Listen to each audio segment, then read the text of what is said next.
Hello. hello. Hello. Hey guys. Okay, Hello. so welcome back to Kyrus.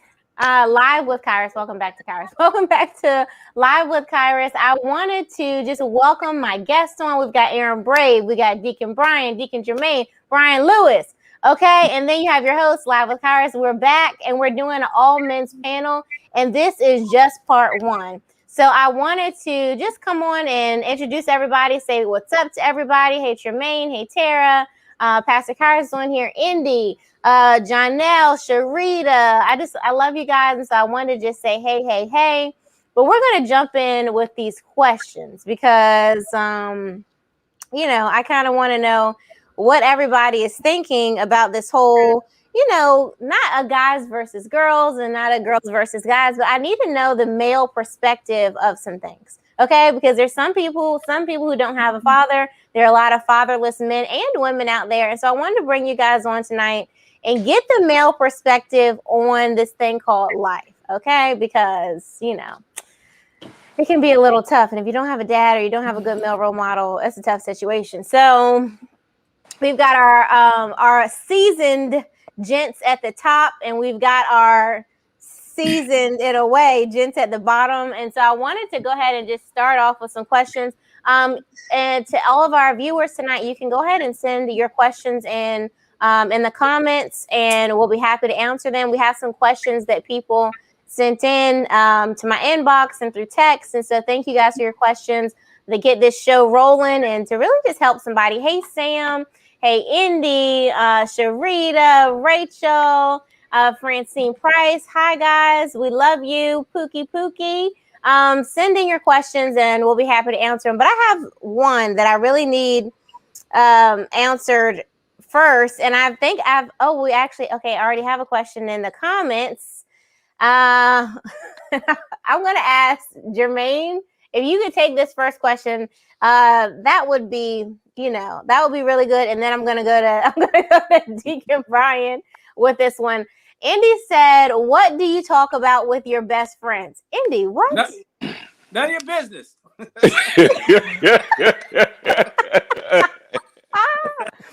said none of your business, but that's actually a good question because so girls, I think y'all kind of hear our conversations with our friends and who we're talking to, because women are always on the phone. Guys, y'all are on the phone and y'all are having conversations about different things, but it always seems like work or always seems like business. Is that true? Well, it's not always about that, but a lot of times it is. Let me start right this. A lot of times it's about sports, about things like that, just kind of casual. And for the most part, it's never too serious. But when it comes to talking to, I have really three I would call my best friends. And it's about life. It's about family. It's about kids, jobs, kind of whatever's on your mind. It's about church. It's about the kids, sport. It's about, just life. It's a lot of times people think that, we're talking about this and that and women. No, never. Well, I wouldn't say for me. No, that's not what we're talking about. We're talking about life. We're talking about, what's going on with us, with our jobs. A lot of times men are really kind of secretive, but sometimes, at least me, I can let down my guard with my friends and tell them sometimes what's going on, what I have concerns about, things like that. But for the most part, it's on the surface, a lot of fun sports stuff like that. But I mean, we do get serious about some things. Pastor A said y'all are talking about us. Okay, well that's probably true because we're on the phone talking about y'all too. To be honest with you, not really. I'm not on the phone bashing my wife or women. No, that's not what we do. That's not what I do. So. Well, that's okay. So, Deacon Brian, do you agree you're not on there bashing your wife either? Depends on what she just finished doing. Sometimes she may get one. Yeah. Sometimes it's not actually bashing. Right. It's just sometimes through frustration, sometimes you need somebody else to listen to, because women always tend to think they're right. Some women don't. I mean, I'm not going to say all women, but some women want to think that they're right and they have the best angle or the best approach, and your approach was a little more aggressive or, not aggressive enough. So sometimes, you want to talk to another man about the situation, see if he's been through some things, And so right, that's true. Yeah, because women are tend to think when the guys are together, so and so, they're talking about a girl, they talk about this, they're talking about that, they talking about the good old days. And that's not, I'm gonna say that's like 70-30, 80-20, and that's just talking about Keep stuff going that up. you're glad you didn't do, so you made the right choices in life. Right. You can see some of the stuff in the past. You say, oh man, I'm glad I didn't go there. I'm glad I didn't do those things. So when you have a good wife, sometimes you tend to, give them praise, but sometimes they don't deserve all the praise that you give them. Amen. Oh shoot! Amen. Oh shoot! Oh shoot! Okay, so I want to ask Aaron and B. Lou. Aaron and or B. Lou, you can go first. Whichever one of you guys can take this. Tara said, for the single folks, what is your suggestion for meeting someone of substance, God fearing, and where to meet them? Not the club. LOL. And B. Lou, I know you're engaged. Aaron, you're newly married.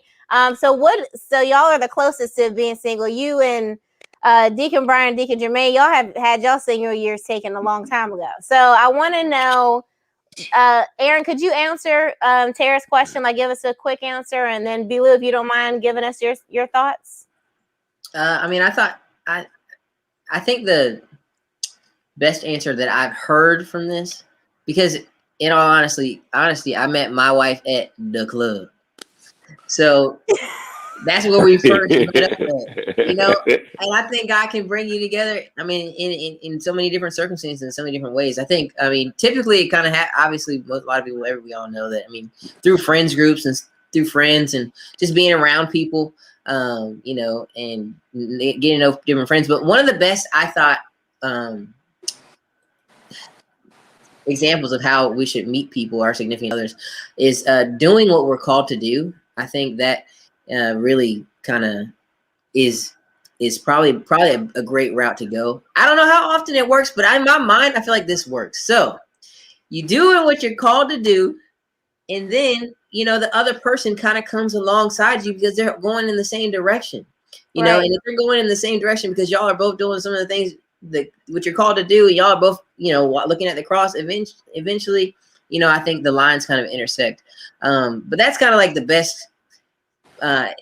Someone else said it, and I haven't tried it, and I think it probably would work. But I mean, other than that, I think you just keep praying, but keep being diligent. But like I said, keep your eye. I really do believe that keeping your eyes on the cross, keeping your eyes on what you believe you're called to do, and the right person will come alongside that. Because at the end of the day, we are all still even though we all would love to be with someone, we are still need to have our fulfillment through Christ, and so sometimes when you're looking so intently for that other person, I think along the way we're missing our calling, Okay,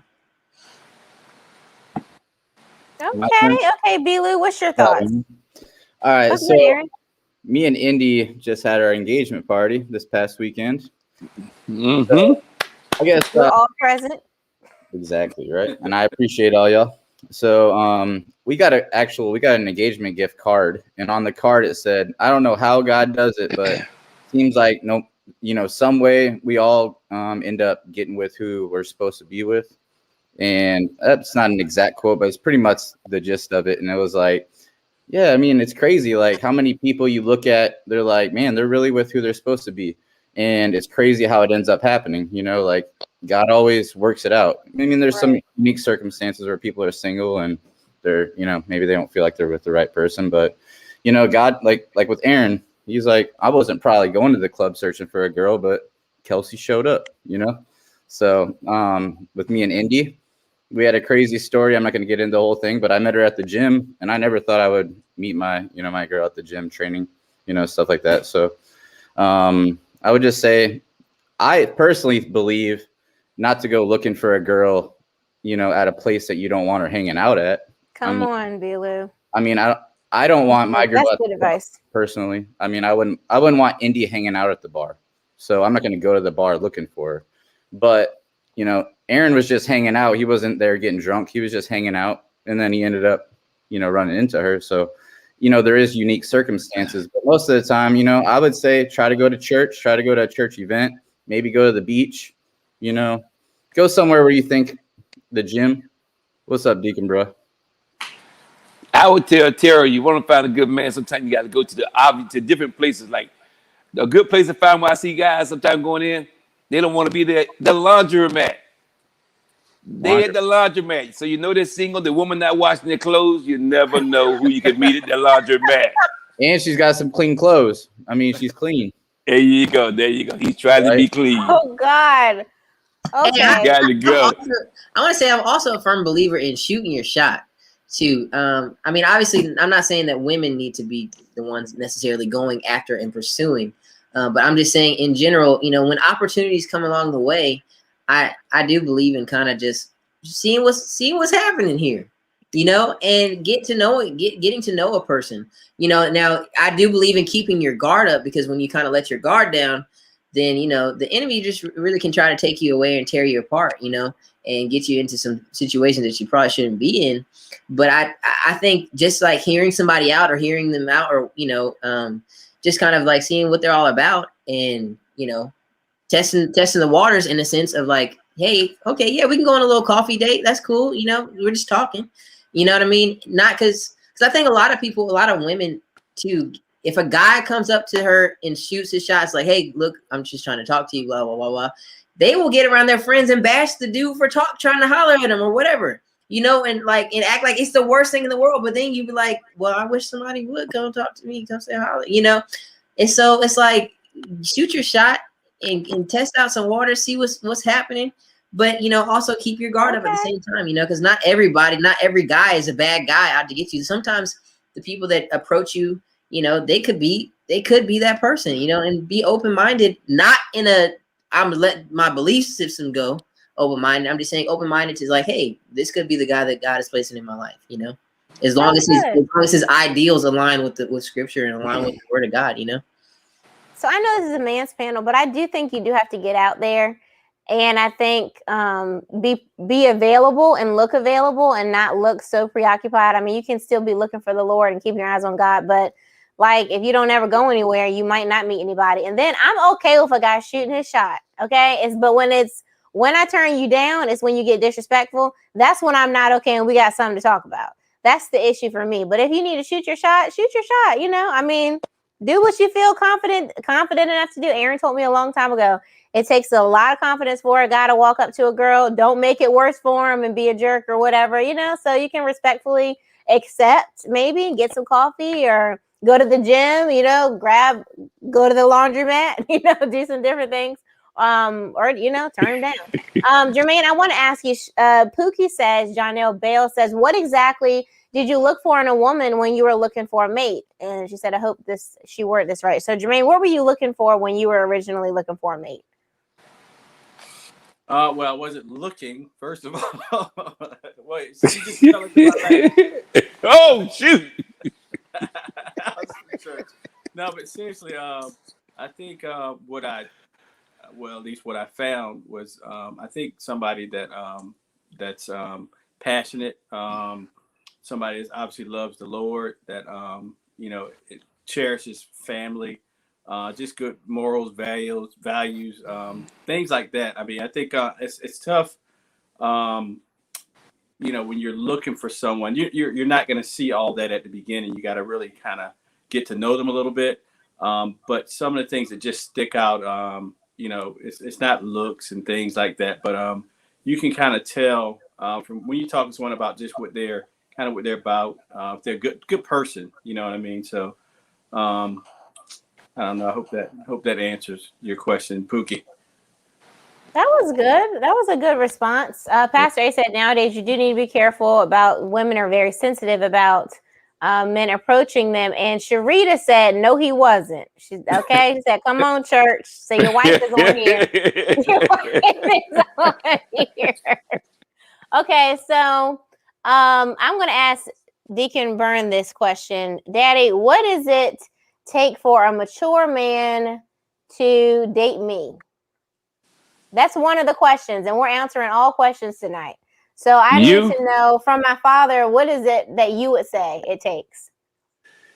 For a mature man to date you? Yeah, what does it take for an older single man to meet and court someone? Oh, someone like me, not me. Okay, someone like me. Someone like you. Okay. Yeah. patience. He has to be patient. He has to be smart, you know, because someone like you, you're gonna require. You can't just come with a little smart, short answer. So you have to be well versed. You have to be smart. You know, you have to be going somewhere and have a plan for life. And you can't just be blowing smoke. You know, thinking that's gonna get you Ooh, yes, by. sir. It's not gonna get you by. So you really have to have some kind of substance and working hard and working towards something. You don't have to be accomplished yet, but at least have your goals set. Okay, well, I hope that answers the question. Rachel has a question, and she said, Aaron, for the new dads out there, what's been the best way you have been able to serve Kelsey during this postpartum period? And what's been the biggest adjustment for you? Because we are talking all topics tonight, guys. Yes, praise the Lord. I just had my baby boy. So I'm so That's excited about that. And so thankful. Congratulations. Let's see from the what's been the best way you've been able to serve Kelsey? Honestly, I just think really just trying my best to be there. You know what I mean? And I'll say this, it make in a sense, because my wife is nursing our child or whatever. So she's the one with the milk and she's got the baby in the hands all the time. If the baby's crying, for the most part, it's because it needs some milk, you know? But other ways, so it seems like I can't just necessarily always just pick it up and be like, oh, I'll make it quiet down because it's really just hungry, you know? But what I'm trying to say is that in that sense, I would like feel a little help. It's easy to feel helpless. Like, man, how can I help the situation? It's really, right. I don't know what to do on this one. But, you know, just little things. I really just try my best to be a servant around the house in general. Like if I see dishes that need to be done, I'm doing the dishes. If I see that the trash and stuff need to take out, I'm taking out the trash. I try to let her like kind of rest as much as possible and just take everything that I can do and do it, you know? So, and then even at night, I'm like, hey, make sure if the baby has a poopy diaper or whatever, thank God he's pooping and peeing. Y'all never knew that you would be thankful for your kid pooping and peeing, but it's a sign of health and doing well. So I'm just so thankful he's pooping and peeing. It sounds so funny. I never knew I'd be thankful for that. But I'm like, hey, make sure you wake me up for this. Make sure you wake me up to change the diaper because I don't mind serving you because she's right. up, like nursing whenever he needs to be nursed or whatever. So it's like, let me do my part. I'm not gonna be upset about it. I just try to let it be known that I am here to serve. And I just kind of really just try my best to let her know that and do whatever I can to be a servant in the household. Like I said, vacuuming, whatever it looks like, I try my best to take care of any little things other than being able to nurse the kid. That was really good, Aaron. Okay. Mm-hmm. Good job. Rachel. Okay, so B-Lou, how does it work when it's two? Well, I'm gonna ask you this, B-Lou. How does it work when it's two alphas in the house? Well, first of all, praise the Lord for poopy diapers.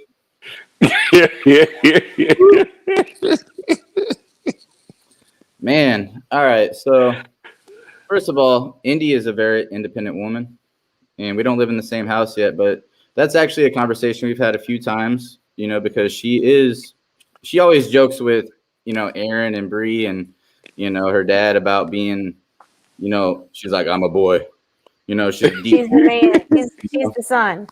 Right. So she's a very, she's a dominant type of woman when it comes to, when she knows what she wants or, how she feels, there's no change in her mind.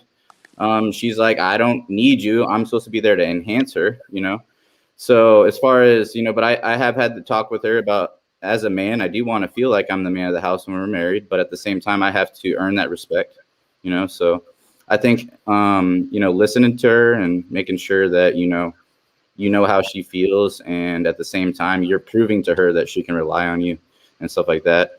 That's how you can become the alpha instead of, having two alphas, is actually proving your worth, That's good, B-Lou. Amen. Good job, B-Lou. B-Lou.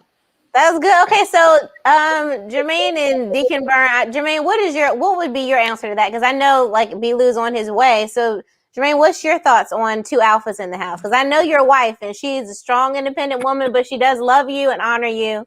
And then Deacon Burn, I'm gonna go to you because I know who you got too. Because woo-wee.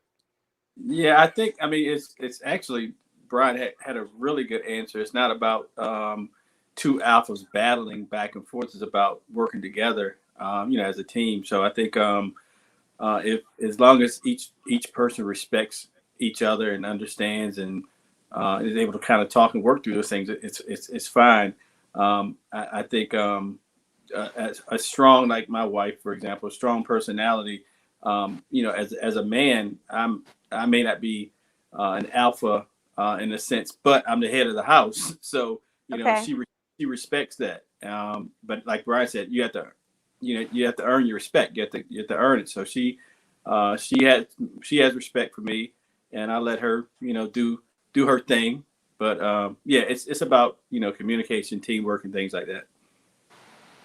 Okay, we have a question that's coming up for the deacons at the bottom, but I want to answer this one. So, Deacon Brian, if you could answer this question that Jonelle has, and she said, or not Jonelle. Hey, Terry Benjamin. Hey, troublemaker. Pastor here.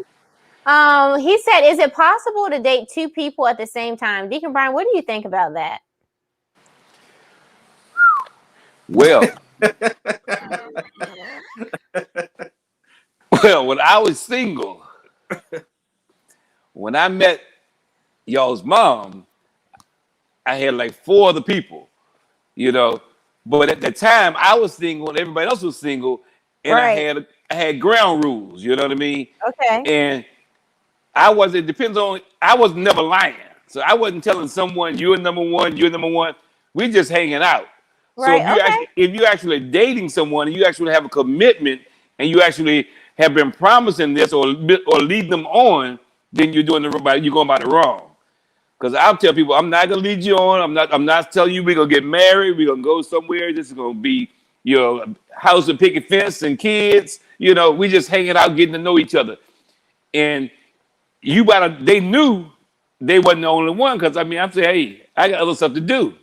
So as long as you're doing it right, I'm not saying that it's right, but I'm saying you got to really be careful with that, because people, especially women have feelings. A woman feels that, since we talk about everything now, I'm going to let it out. When you're dating, a woman feels sometimes that once they have sex with you, they're giving you all that they have, basically, to give, which is the way they feel. You know what I mean? So you got to cherish that and respect that.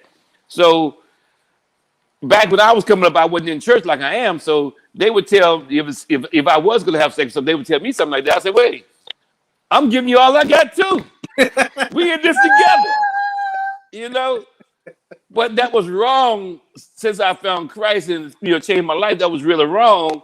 But I would say, really talk before you start having sex with them and find out who's the right one, and take that avenue, win, lose, or draw. Okay. Don't have sex with them until you're married, and then you ain't got to worry about them having no hurt feelings. Boom. That's another way. Okay, and y'all just keep that. Daddy. Okay. So Tressa has a question. I can't think. Tressa has a question. Jermaine, you prompted this question. So how did you know that your wife or future wife was the one? Ooh. That's a tough one. I think it's hard to say, but you just it's a different feeling. For me personally, it's a feeling I never had before. I think we actually broke up for a little while. That's actually what did it. We broke up for a little while, and then I realized, I made a mistake. So Sharita, beg and plead. But yeah, it's tough. Tara, I'm sorry, I can't really. Tessa, I'm sorry, Tressa. I can't give you like a definitive answer. It's just it's a feeling. But it's a lot of things, and the way that she treated me, the way she treated was around family. It's a lot of things, but you have a feeling. But there's signs. I guess there's signs that you can see that it may not be the one. And when you see those signs, you have to have like some deal breakers, X, Y, Z, whatever. You have your top 2 or 3 things that, okay, no, I'm not going to settle for this. So I think, when that's the case, you have to realize what they are and not settle for that. I think that's one thing. I don't know if this really answers the question, but I think that's what happens to a lot of people. That, well, I'll settle for this. I don't really want this. I'll settle this. I don't think you should settle. You should have a few things that are deal breakers, and don't settle. Don't compromise those things. That's good. That's Okay, good, so good. now Sharita has a question, and she says, "What do you guys think about women? What do guys think about women who approach them?" So I'm gonna go with B. Lou. We'll hit Aaron, Deacon Brian, and then we have another question we'll move on to. So B. Lou, what's your answer? What do you think about women who approach you? I think it makes it easier for sure because naturally I'm a shy guy. I'm not lying. I mean, I feel like if I really had to like walk way across the room, well, actually, Indy will tell you I had a story about when I really walked and approached her, and it wasn't good. I was like, "Hey, you remember me?" I was like, "Hey, remember me?" And she's like, "Remember you?" I was like, "That didn't work." And then we didn't start talking after that. But later on, you know, I got a chance to see her in the gym, and then she approached me again. I was like, on Facebook. I was about to message her, and right before I could say hey and push send, her name popped up. Hey, I was like, I was like, she likes me, but and then it was all over after that. But no, all jokes aside, I think it makes it a lot easier when you don't look at, oh, the man has to approach me or we're never going to talk. I think, if a girl, wants to talk to you, there's nothing wrong with that. But I think with society and stuff and how everything's been, it's always the man needing to approach the girl. And I think most girls are like, well, if he doesn't come talk to me, he ain't it or whatever. So I don't think there's anything wrong with it, though. Andy said you actually walked over to her and said, have your legs always look like that? Yeah, that was before the, hey, remember me. we were having a fitness boot camp, and I was like leading the pack running, and then I started backpedaling, and I was like, hey, have your legs always look like that? I was trying to say she had a nice butt without. Anyway, and then I guess her mom caught me and said, hey, you know that white boy is looking at your butt today. So thanks, Kaiki. I appreciate it. You helped me out a little bit too. Oh my man. God. Y'all have been funny for me tonight. Okay, Aaron, how do you feel about women approaching you? I mean, if I think they're attractive, it makes it a lot easier. You know what I mean? I think it's nice because it's like, okay, I got to open, because like you mentioned earlier, I believe it takes a good amount of confidence for a guy to walk across the room or even just muster up the energy to potentially get, let down, you know what I mean? To put themselves out there and say, hey, look, I think you're attractive or whatever they end up saying. So I think it's nice. I mean, even with today's era, if you're thinking someone is attractive, you could lead, and maybe a guy posts a picture on Facebook, women, and you could just say, hey, nice outfit or something like that, like little stuff like that to like let a guy know, like, and then it feels like you didn't actually like hit them up. You just kind of just complimented them, and then it gets their wheels spinning, thinking like, maybe I should start a conversation because maybe there's something here, because it even though it was a plain compliment, it would just like gave them an idea, like maybe she does like me. You know what I mean? So I think it's a nice thing when women can just kind of like playfully, I think, approach guys. I think sometimes it depends on who you are. I mean, at the end of the day, if the guy's not attracted to you, then that's a totally different story. But if you can kind of just like subtly, say some things or subtly give some nudges or whatever, I think it's pretty helpful, because a lot of times the guy on the inside, they might be like just not that confident about the fact that you might actually like them, because I mean, as we all know, if you get let down so many times, you might not think too many people like you. You know what I mean? So I think it's a good thing, but then at the same time, you have the balance of, if that continues in the relationship, I guess was where a lot of women are kind of like afraid, is that, they're not being pursued. But I think those are two totally separate categories. I think pursuit, is the guy actually respecting you, respecting who you are, and knowing, in a sense, the calling that God has in your life, and trying to help better that, and also respecting you and knowing that he has a gym, and I think that's the pursuit that should go on throughout the whole relationship. But just the beginning stages, let them know subtly. Let them know a Say little what's something. up. Okay, Deacon Brian, what are your thoughts? Oh, we actually have another question coming up, so I'd love if you could answer this one. Sam said, would you change your relationship or the dynamics of them at this point in your life? Nope, it's cheaper to keep her. No, really, I would, because once you go through, going back to the question someone asked earlier about how you know it's your match, your mate, because for sure you really don't, because my wife and I back in the day, we were fussing and fighting and arguing, we was having knockdown drag outs, but she was what I needed, because because when like guys sometimes knows when they walk up, when they date girls, and they're kind of like a pushover girl. They want to say, you say jump, they want to know how high. I never needed that type of girl. I needed somebody who's gonna push back, swing at me, get me straight, because I'm saying get you straight because you can get off track. Men can get off track, and they don't realize they're off track, but they can get off track. So it needs sometimes somebody to check them and say, okay, we're not having this. It doesn't matter who's the alpha, who's not the alpha. We're not having this. So you got to draw those lines. You got to have someone that's strong. And so I would not trade now at this point in my life. No, I'm not trading up, because it could be worse.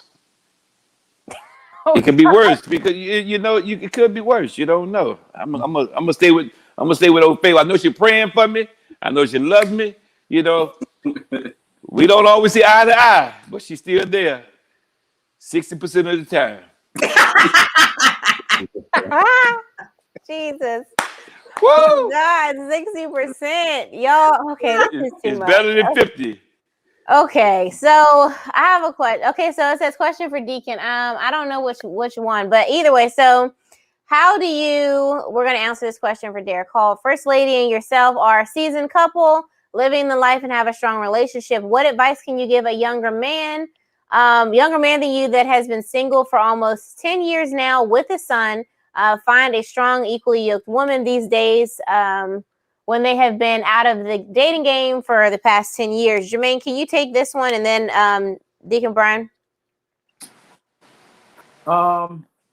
Yeah, I think let me kind of breeze through the question. I think I got it. So he's single. He's a single guy who's got a son now, single dad, got a son, and he's been out of the dating game for 10 years. So what's the best way to find someone that's equally yoked, especially when you haven't been dating for a while? Yeah, I think when I talked a little bit earlier about not settling for things. I think you kind of have your son, you kind of have a life, a kind of a routine, if you will. So I think you look for someone in a similar situation, someone that's possibly single, maybe have a child also, to have the same kind of things in mind. I think obviously that they are love the Lord, things like that.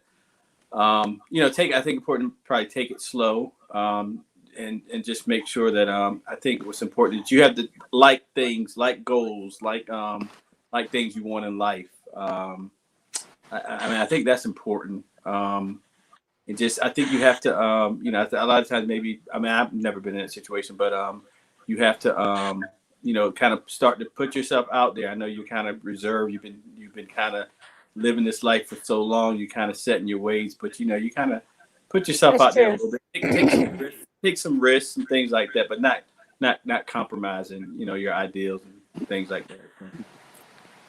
Okay, that's good. That's good. Okay, that was a good one. So, Indy has a question. So, looks, do they matter, or can they just grow on you over time? Guys, do looks matter, or do they just grow on you over time? They matter. They matter. I think they matter. It's not the deal breaker, but yeah, they matter. You have to have someone that you're physically attracted to. I think over time, you can learn to love someone, but I think it's important. I do. I think it's important, but beauty is an eye of the beholder. So what's ugly to me or beautiful to me may not be to you. So I got something to add to that. So my thing is like, you know, right in the beginning, this person could be like, you know, I think they're pretty good looking. But then over time, you might see somebody you're really attracted to that might actually be interested, and you'd be like, dang, I'm too far in with this person. I can't. Are you gonna cheat on them? Or are you gonna break up Right. just because this other guy or other girl asked you out? You know, so I think it's important. Like right when I met Indy, she was already like, I was like, she is so good looking. So I found the woman I was really attracted to. And so now if I ever saw somebody else, they would never, live up to how Indy looks. So I'm not in trouble with that, but other people, they might be like, they might want to settle. And then one day a woman or a man might approach you and you're gonna feel like you settled, so. Yeah, that's true.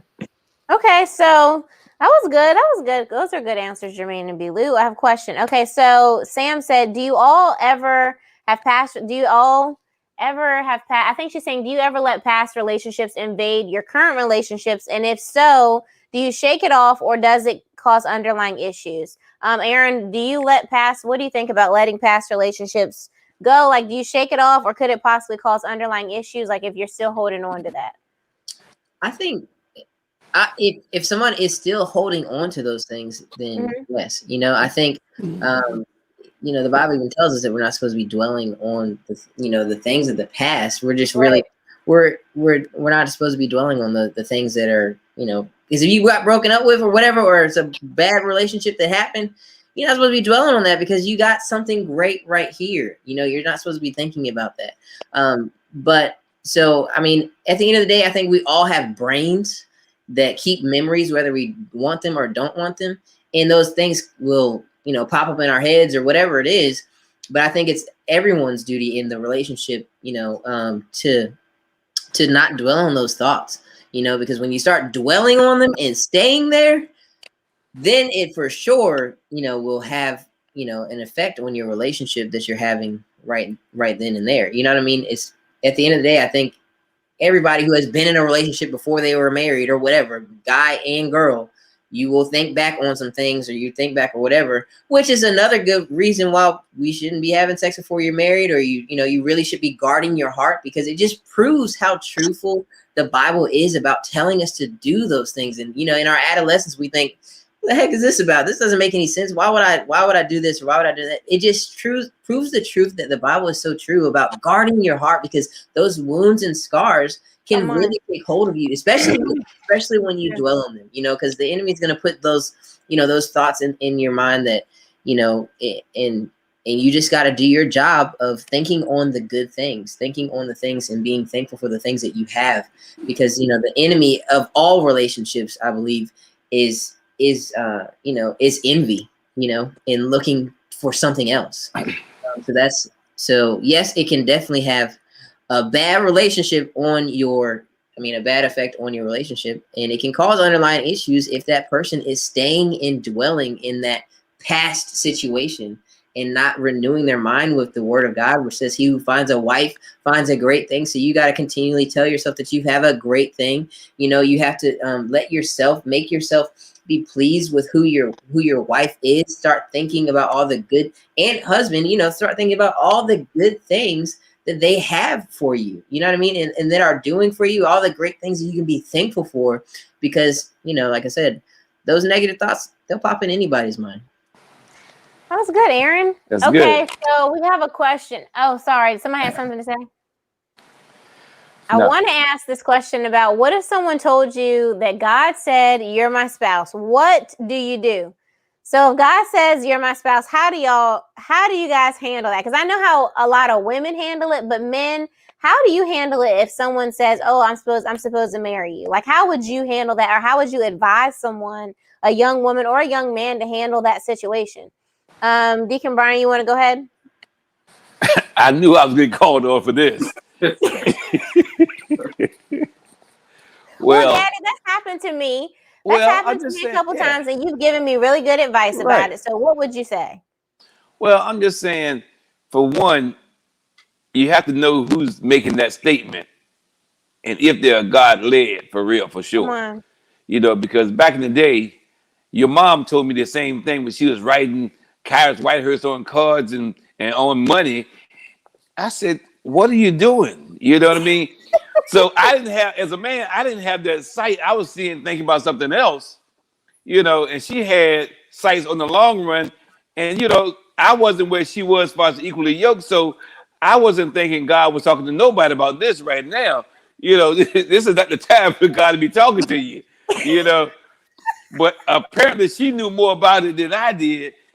And it came true, So sometimes if a woman that you trust and love tells you something like that, you got to kind of check yourself and shake off some of the dirt that you have on you and try to act right and walk right and be an upstanding guy. If you're interested. Now that's there. It's the if you're interested. So Jermaine, what would you tell Sydney if that was her? If a guy or a Caleb, if a guy or a woman came up to them and said, "I'm supposed to be your spouse," like what would you tell them now? Man, that's tough. I was trying to. That's tough.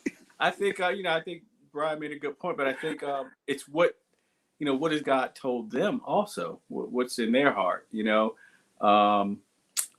Yeah, I think that's really what's in their heart. If they prayed about it, and what's God saying to them, I think there's also, what's the relationship like? There's a lot to it, but I think it's instead of just what God is saying to them, what is it saying to say Sydney or Caleb?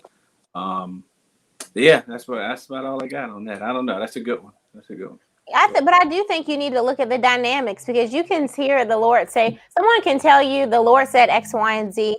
And so if the Lord is telling me this is what's the blessing for me, you also need to look at the heart of that person, look at the dynamics of your relationship. Is that person acting like the Lord really talked to them, or are they acting like trash? Like, how are they treating you? Because are you getting complacent? Are you getting comfortable? Are you consistent? Do you have integrity? You still need to look at character, because character will take you places that anointing and gifting can't take you and won't sustain you. So it's important to also look at that stuff as well, because that's what will really show.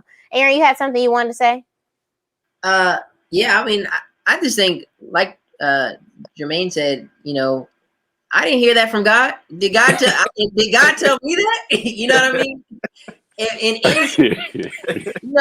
I'm not. And at the end of the day, too, sometimes I think it can be a struggle to feel like, wow, is God saying this to me? Is God not saying this to me? And I like what you said about the character thing. But ultimately, I think it's what do you have peace about in your heart?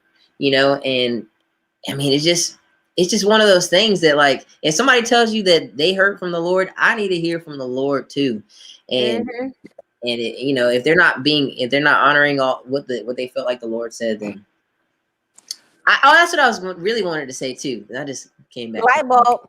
Okay. Right. It came back to my mind that I don't believe that there's just one person for everybody. I don't believe that. I believe that God is the ultimate, like, weaver of paths. He can take your mistake and turn it into something great. He can, because sometimes people squander what God originally intended for them. And then yet he still takes that and changes it into something amazing. You might have felt like you lost out on that one person who you're supposed to be with or whatever. But God, there's so many fish in the sea, and he can really take the mistakes that you've made and redeem them, because God is a redeemer. It might not be the same person, but he can redeem it in a way that, like, you have so much more, you have a whole different path now that God is going to use for his glory. So I don't believe it's just like one person. And if maybe there's one person for some people, but I feel like for most people there is multiple people, and God can take our ashes, give us beauty for ashes. You know what I mean? So if that's you out there, stay comforted, knowing that God can just really weave every mistake that you made in your past and change it into something amazing. And I really truly believe that. All right. Good job. He can talk to you. He can talk to me. I got these ears. Well, Bree, you said this question was about you because a guy asked you, and you've probably had it a few times from what I've heard over the years.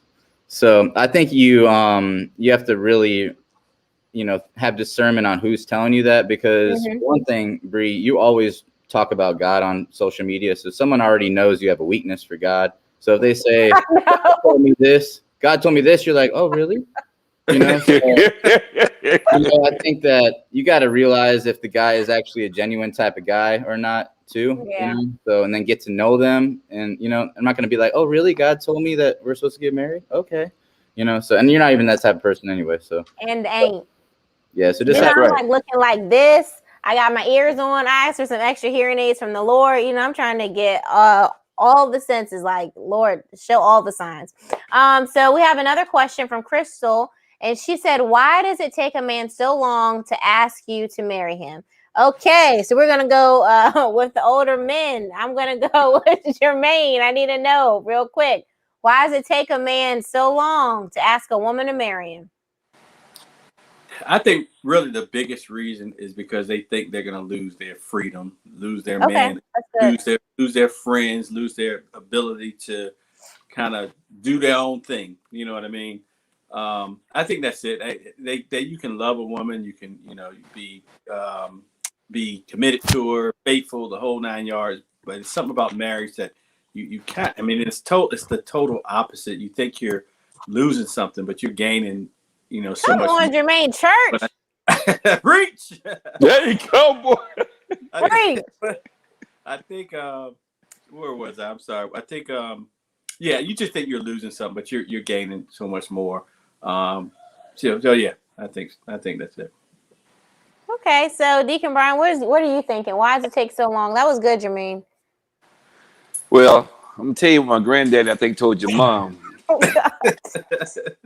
And I realized what he was saying, you know, and it gave me a guilty conscience, you know, because he said when it comes to a woman waiting for a man to marry her, he was like, well, why would you buy the cow when you're getting all the milk you want for free? So I was like, I understand what he's saying in a roundabout way. So a woman sometimes needs to back off and stop doing as much, like Jermaine said with Sharita when they broke up. That's when he realized what he really lost. You know, sometimes when you're always there and you're always doing, you know, it's hard for someone to commit to someone. If I have a car that's already always, I can just jump in your car and drive it and take it like it's mine. Why am I going to buy me a car? Come on, that's good. You know what I mean? So sometimes you have to, even though it's going to bother you, and you feel like you may lose out, and you know somebody else may end up with him. You know, but I have a friend of mine, true story. And we had a neighbor across the street. He was like shy guy, you know. So he'd always say, "Man, why don't you put a word in for me? Put a word." I said, "Well, no, you know." Aaron was, as a matter of fact, she was tutoring Aaron. I said, "Man, you just gotta go over there and tell us something going on with the house." He's an architect. Tell us something going on. You can talk to you. So finally, he got the nerve to go over there and say something right. So I tell him she's gonna come. He's gonna come, and he goes and tells. She says, he's a real nice guy. So look, let me tell you something. I think his name was Cynthia. Cynthia, whatever you do, leave your heart on the dresser. She said, "What do you mean?" I said, "I'm telling you right now, he gonna whine you, he gonna dine you, gonna do all this stuff, but he's not gonna marry you. He's gonna do everything." "Oh no, I got it. I'm gonna take you. I have him whipped." Women, you cannot have a man whipped if he's not intending on marrying you. So sometimes That's you have to good. know who you're dealing with. Yeah. And you have to play like the men play. You know what I mean? They're going to do what they want to do, so you need to do what you're going to do. And don't make them think that they're God's gift to women, because you can end up someone's doormat. Okay. Jermaine Church, Deacon Brian, you had some good answers. All right. Okay. So Aaron and B. Lou, I need to ask you guys this. So listen, what having a wife or a girlfriend, how does that change time with your male friends? Like Aaron has a lot of friends that are guys. Aaron has had all of his friends from high school. He's still friends with them right now, currently. Like I just talked to one of his friends from high school on his phone the other day, yesterday, actually. But like, how does that change? Like, how has that changed time, like with your friends and what y'all are doing? Like, what is that? How has that changed? I think the dynamics maybe of your friendship, Lulu's asking. All right. Well, I'll answer that. Okay. So, first of all, I didn't grow up in Virginia. So all my childhood, like high school friends, don't live in the area anyway. So that I didn't have to get rid of, like, you know, I know Aaron might have some guys that he went to high school with around here that are still like good guys to hang around. So that might be a little easier for him. But for me, my friends are, you know, you guys, my family, you know, like all I do is really I go to the gym and work and hang out with the family. So, like to piggyback on the first question about, do we talk with our guy friends? I don't have any guy friends, really. I mean, Aaron's my friend out here. That's about it. Deacon Bruh, that's my friend. But our church friends, we haven't been in-person church, so I haven't really been, on Sundays, we hang out with the guys at church, setting up and stuff like that. So, I mean, I didn't really have to get away or like get rid of too many friends when me and Indy first started dating. But I know like the guys that I was hanging around before me and Indy started dating, I knew I couldn't go back to those type of guys. Those are the guys maybe I would drink with, and I don't drink anymore. But I couldn't go back to my old friends. Right. I knew that there were certain friends I did need to cut out. So yeah, that's about it. Aaron, do you have something to say to that? Or we'll move on to the next question. I mean, I just think at the end of the day, you just kind of got to communicate with your spouse and openly communicate with your friends and let them know that there is a line in a sense. There is a respect line that, hey, I got to respect my wife, in doing this. So let me see what her plans are, stuff like that. Even though guys might try to give you a bull crap or make you feel bad about that. But, also if they are the type of people that are trying to make you feel bad for, supporting your wife and making sure that your house is okay, maybe they're kind of questionable, you know what I mean? Because I think you need to have people around you that are supporting of marriage and want your marriage to work and last. You know what I mean? Not that you just be like, whipped or whatever people want to call it, but I think, having a respect and like, look, I haven't been home in a couple of nights. In a sense, like I've been staying out late in a couple of nights. It's really time for me to protect my marriage and make sure I'm hanging out and spending time with my wife. You know what I mean? I know we're having a good time or whatever, but I gotta make sure I'm protecting my marriage, and so it's, I just think it's worth saying to that. And I think it's also worth communicating to your wife that, hey, look, I want to go hang out with my friend here and there, whatever, but just tell them ahead of time so they prepared. Look, in a couple of days or whatever, or sometimes maybe you can't tell them always ahead of time, but whatever, it's nice. I'm just thankful I got an understanding and lenient wife as well. And like wants me to have good times with my friends and all that kind of stuff. That's not just like me. So I'm really thankful. Yeah. Because I think even a person that has that kind of me mindset, they still also have a skewed vision of of marriage, because I think at the end of the day, God wants us to have community. At the end of the day, he is about community. And so, if someone's just trying to just stop you from having community, that's also not a good thing either. So be aware of those women or men who are just me, stop hanging out with your friends, because they're taking you away in a sense from having community, especially if your community is, a God-fearing community of people that are just are helping to enhance your life in a sense, Okay, well, that's good. That's good. Okay, so I have another question. I'm going to ask Jermaine Church. Can a man still have female best friends once he meets the woman that he wants in his life as his lady? And can a woman still have male best friends and likewise? So is it okay once you meet your person to still have best friends of the opposite sex? How does that go? And Deacon Brian, I know you're next because I see you looking. No. Aaron. No. No, you can't. Here, you can't. I don't know how else to explain it, but you can't. You can't. That's it. Well, do you think it's because of feelings? Like, do you think? I think does everybody agree that you should cut off? That should not be your best friend, or your wife have a male best friend, or vice versa. Do y'all all on the panel? Does everybody agree? If she looks like a guy, then maybe. Well, if she looks like a guy, she might steal your girl. You still gotta be careful. But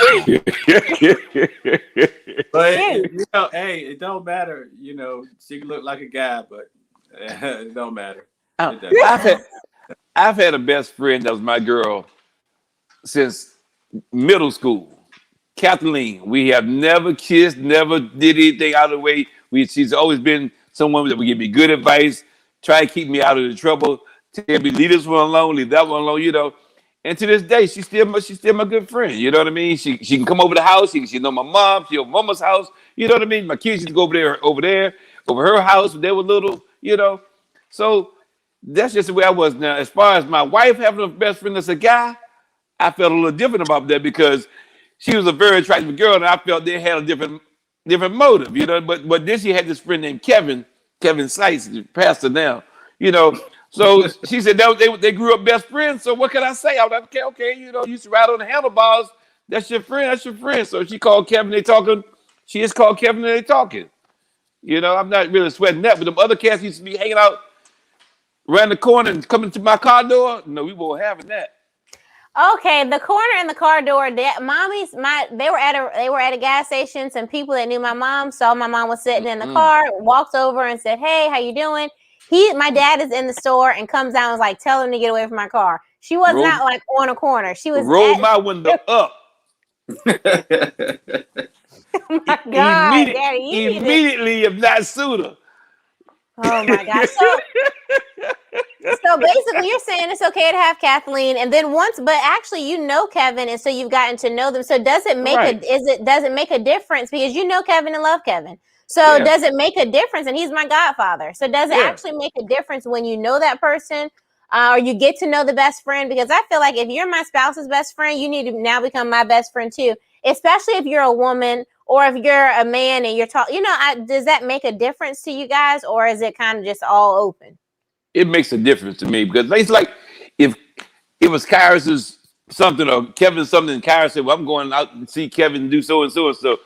And I don't want to go. I'm like, well, go ahead. But Kevin's cool with me. He's cool with her. So I'm gonna say, go ahead. You know, I trust the relationship that nothing. She's mature enough. Nothing's gonna happen. You know, I always say, you know, don't get me wrong. I was always a jealous type of guy now, but I would say it's not jealous. It's just, I don't like being disrespected. But anyway, I would say, go ahead and have a good time because I feel she gonna do the right thing. You know, and we won't have no kind of problems. I'm not gonna have her come home. I gotta ask you a million questions over it. You know what I mean? You go out, you have a good time, and that's it. Y'all, I'm crying right now. Okay. Hey, so Uncle Lay said you didn't even want him around, and he's her brother. he was always in his underwear.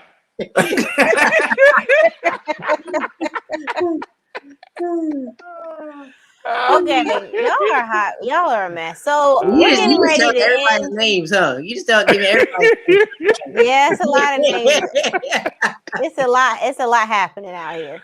But in all honesty, Cherie, we have one more question, and then we're gonna go ahead and end the show, and we're gonna pick up next week. We're gonna have a part 2. So the questions that we didn't get to tonight, we will be back next Tuesday answering them. We have one more question from Sharita. And she said, should a married man go out to dinner with all of his female co-workers to celebrate birthdays?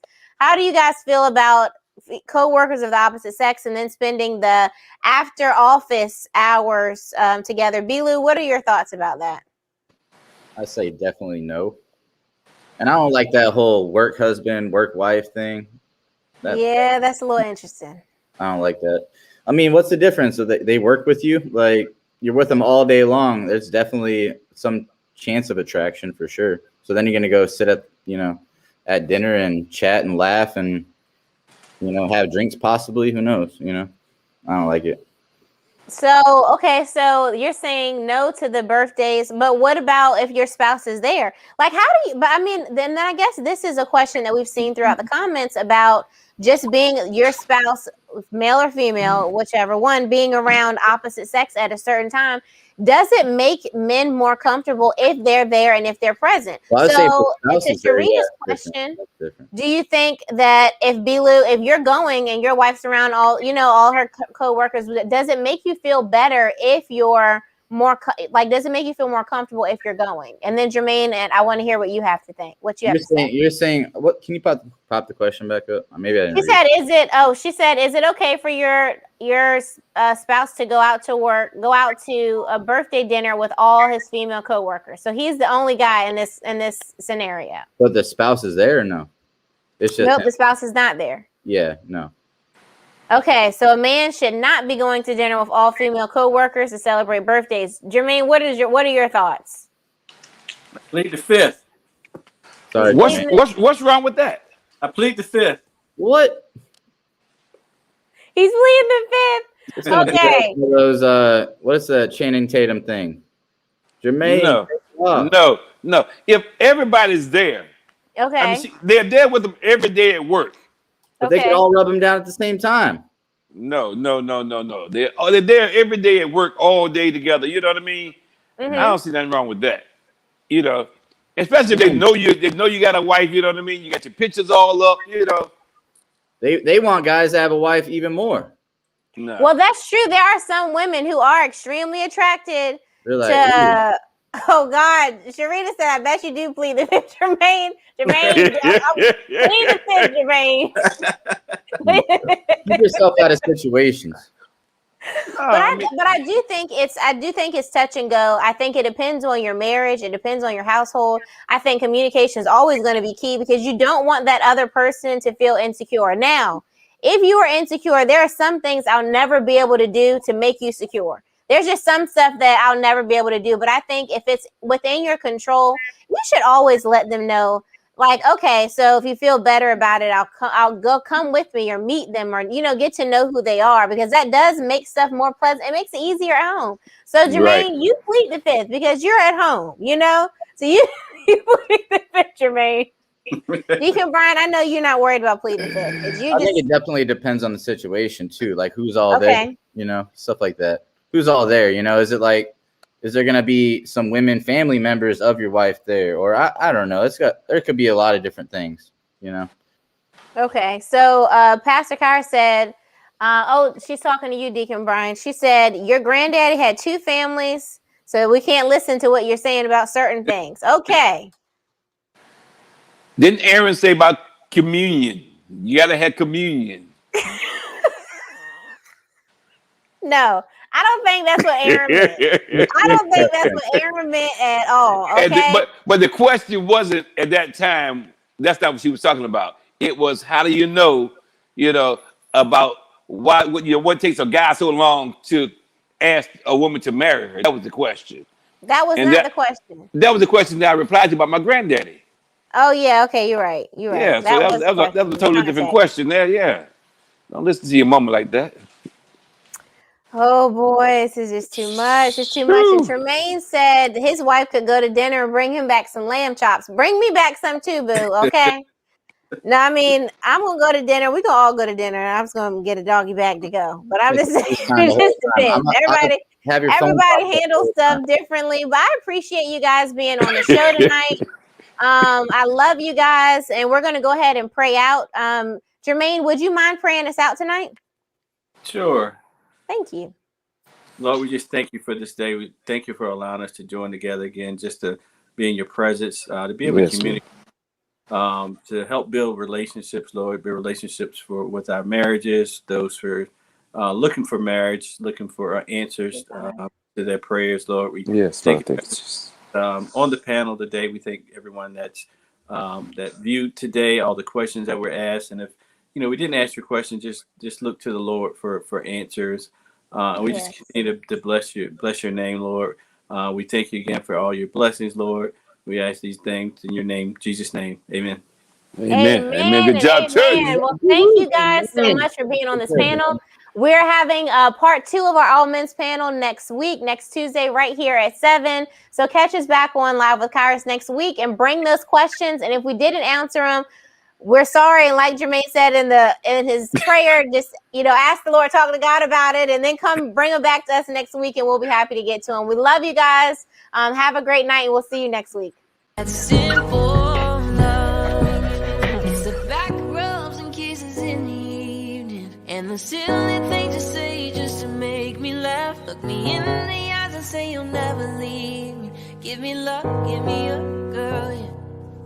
It's my t-shirt you wear when you're sleeping. It's the way the moonlight hits your silhouette. Love you till my heart stops beating.